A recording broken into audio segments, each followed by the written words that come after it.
Bonjour à toutes et à tous, j'espère vous retrouver, chers étudiants et étudiantes, en bonne santé. Aujourd'hui, dans cette séance, je vais partager avec vous un exercice, plutôt un sujet très intéressant concernant l'étude d'une fonction numérique. Donc, je vais vous faire avec vous une étude globale complète d'une fonction numérique. Donc, cet exercice comporte la majorité des questions qu'on vous pose généralement le jour de l'examen national. Alors, pour ne pas assez parler, je vous laisse avec mon sujet là. Donc, voilà, on considère une fonction définie sur R par f de x égale à 1 moins 1 sur x facteur en racine de 1 plus x carré moins 1 si x est différent de 0 et vous avez f de 0 égale à 1. Alors bien sûr vous avez la courbe C, c'est la courbe représentative de la fonction dans un repère orthonormé. Première question, montrer que la fonction est continue en 0. Étudier la dérivabilité de f en 0. Montrer que f est dérivable sur chacun des intervalles moins l'infini 0 et 0 plus l'infini, et vérifier que pour tout x non nul, f' de x égale à moins 1 sur racine de 1 plus x carré plus 1 en facteur de 1 racine de 1 plus x carré. Montrer que pour tout x réel, f, ou bien le module, ou bien la valeur absolue de f' de x est inférieure ou égale à 1 demi. Donc voilà, ça c'est inférieur ou égal. Donc inférieur ou égal à 1 sur 2. Voilà. Dresser le tableau de variation montre que l'équation f de x égale à x admet dans R une solution alpha appartenant à l'intervalle 0,65 et 0,7. Montrer que le point A 0,1 est un centre de symétrie pour la courbe. Donner une équation de la tangente T à la courbe au point A. Étudier la position de la courbe par rapport à la tangente. Et enfin, tracer la courbe C et T. Donc voilà, donc essayez de prendre votre temps pour lire convenablement ce sujet et répondre aux questions. Et en fin de compte, vous allez comparer vos réponses avec les miennes. Alors moi, je passe directement à la correction. Donc premièrement, montrer que la fonction est continue et on va étudier la dérivabilité. Alors je vais noter d'abord la fonction. Donc voilà, on a f de x égale 1 moins 1 sur x racine de 1 plus x au carré moins 1. Donc ça, c'est x est différent de 0. Et vous avez f de 0 égale à 1.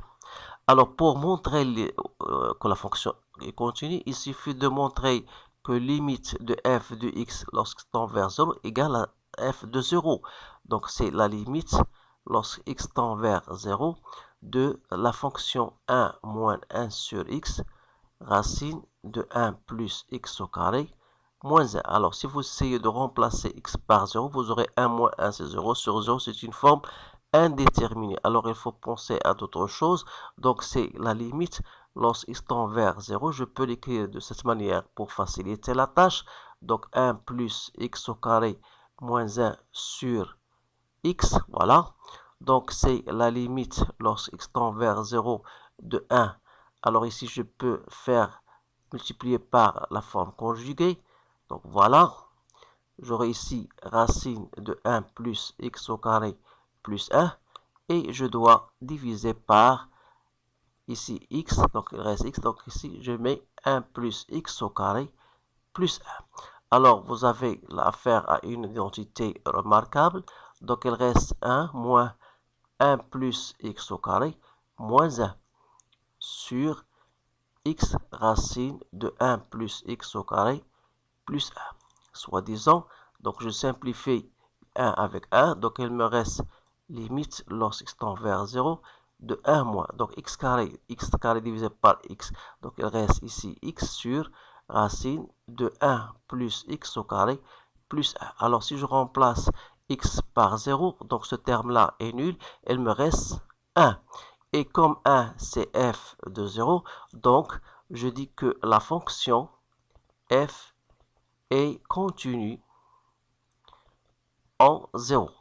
Alors là, pour la question B, il suffit d'étudier la dérivabilité en 0. Donc il faut chercher la limite de f de x moins f de 0 sur x moins 0. Alors d'abord, je dois chercher celle-ci, cette expression. Donc c'est moins 1 sur x, racine de 1 plus x au carré moins 1 sur x.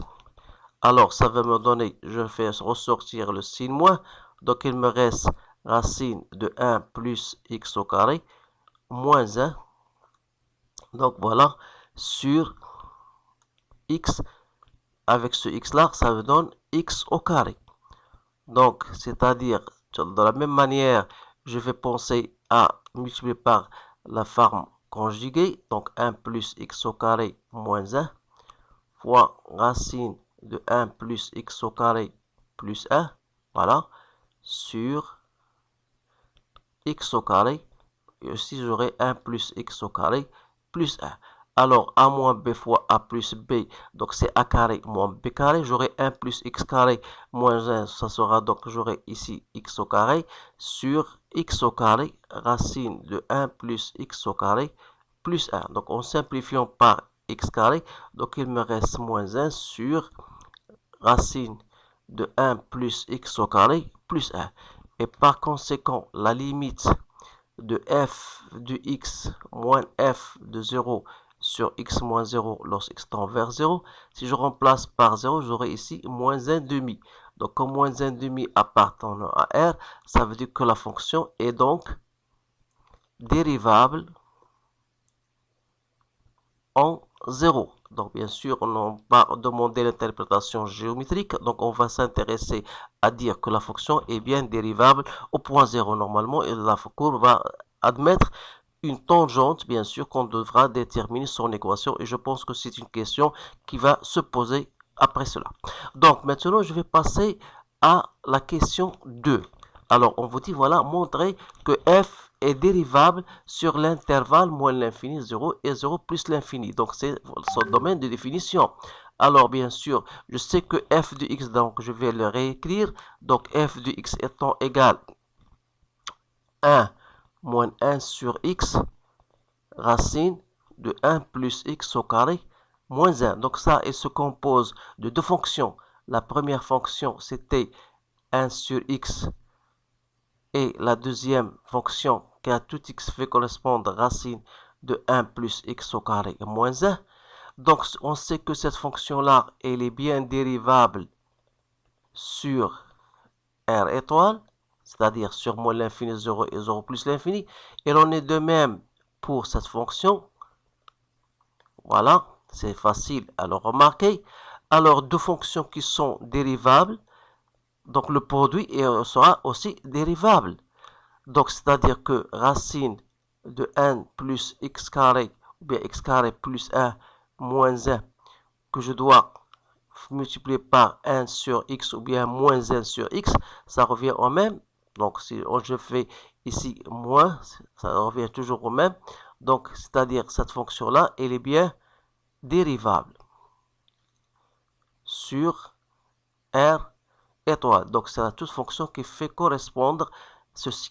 Alors, il ne me reste qu'ajouter 1. Donc, ça veut dire que restera toujours une fonction qui est dérivable. Donc, la fonction f est dérivable sur R étoile, c'est-à-dire sur moins l'infini 0 et même aussi sur 0 plus l'infini.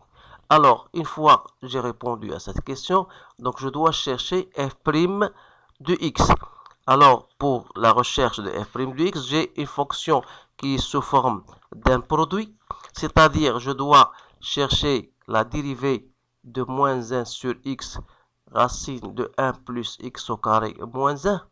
Alors, vous savez que la dérivée d'un produit, c'est la dérivée du premier de l'autre produit, c'est la dérivée de moins 1 sur x qui n'est autre que 1 sur x carré, que je la fais directement, fois 1 plus x au carré moins 1, j'applique toujours les formules de la dérivée.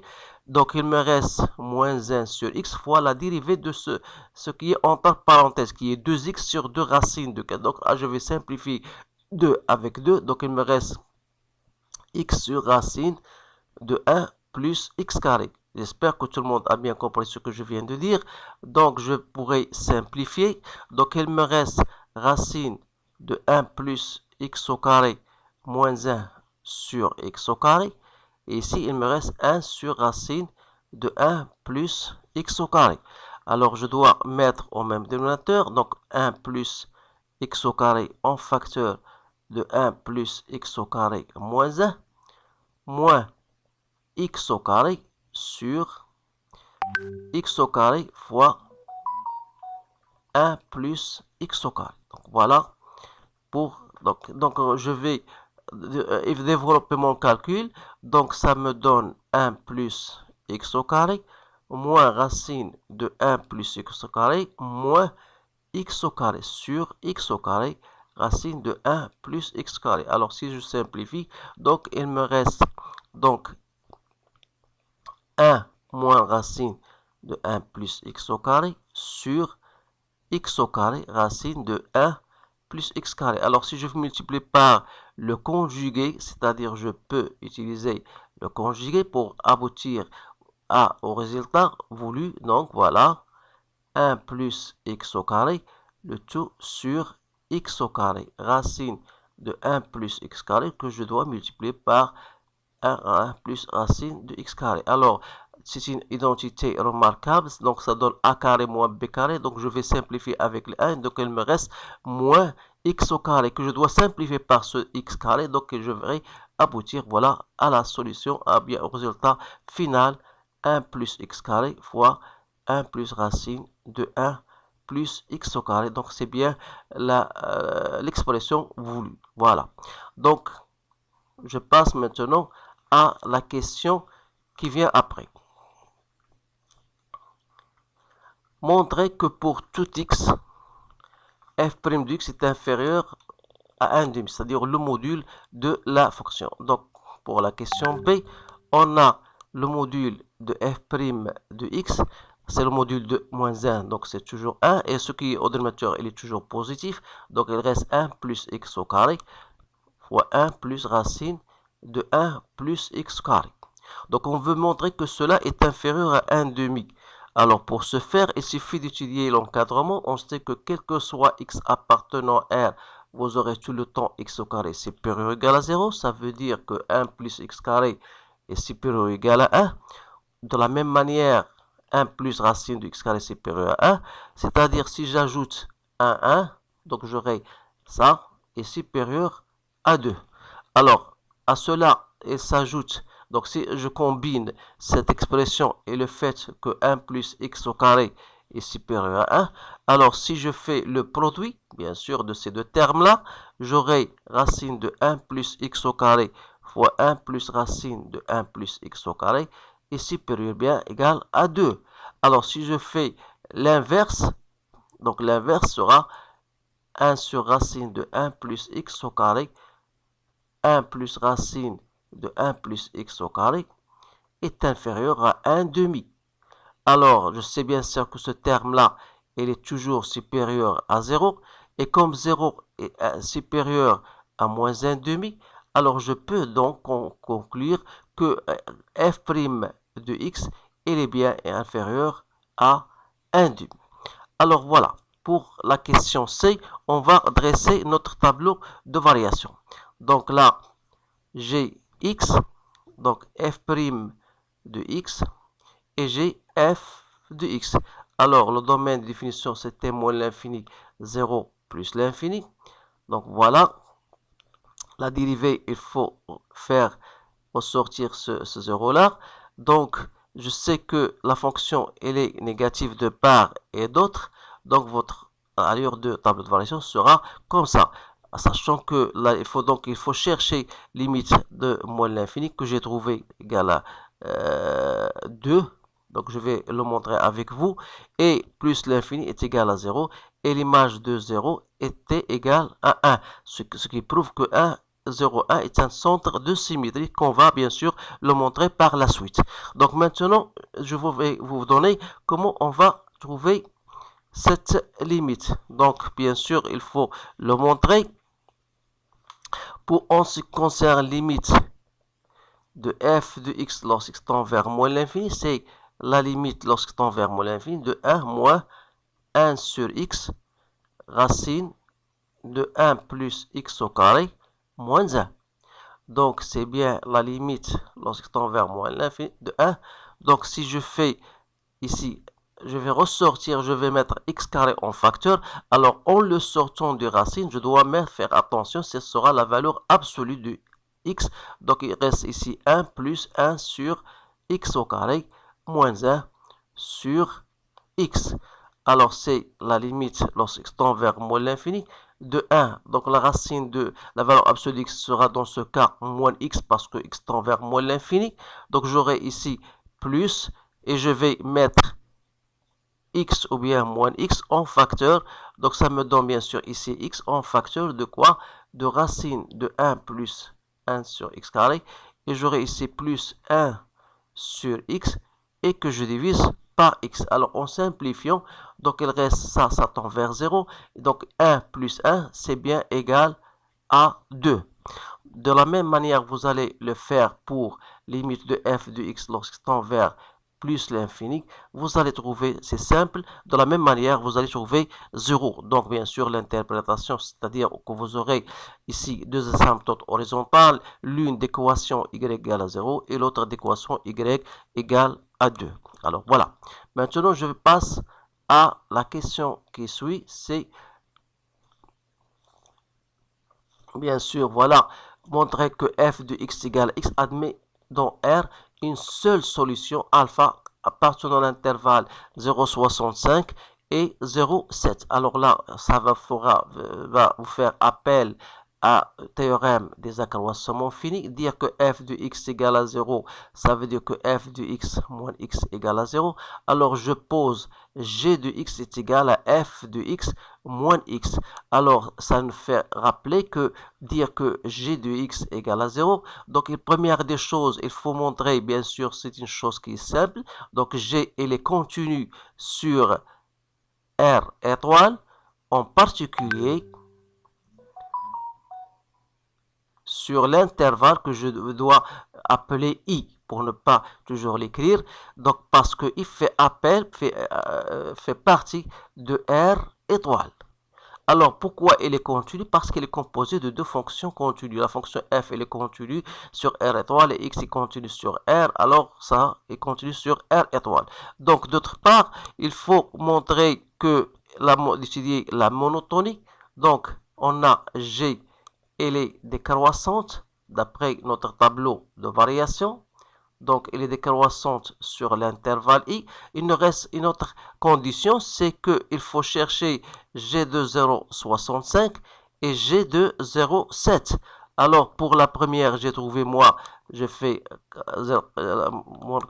utilisé ma calculatrice, j'ai trouvé 0,05. Et ici, j'ai trouvé 0,6. Donc, j'espère que mes résultats sont justes. Alors, vous vérifiez, bien sûr, que G de 0,65 fois G de 0,7, il est bien négatif. Alors, on dit dans ce cas qu'il existe une solution unique alpha appartenant à I telle que G de alpha égale à 0. Donc, soit donc F de alpha égale à alpha. Alors, voilà la réponse à cette question. Donc, je passe maintenant à la suite. Montrer que le point A01 est un centre de symétrie. Alors dire qu'un oméga, ça c'est un rappel, AB est un centre de symétrie. Cela veut dire, première des choses, des conditions qu'il faut 2a moins x appartient au domaine de la fonction.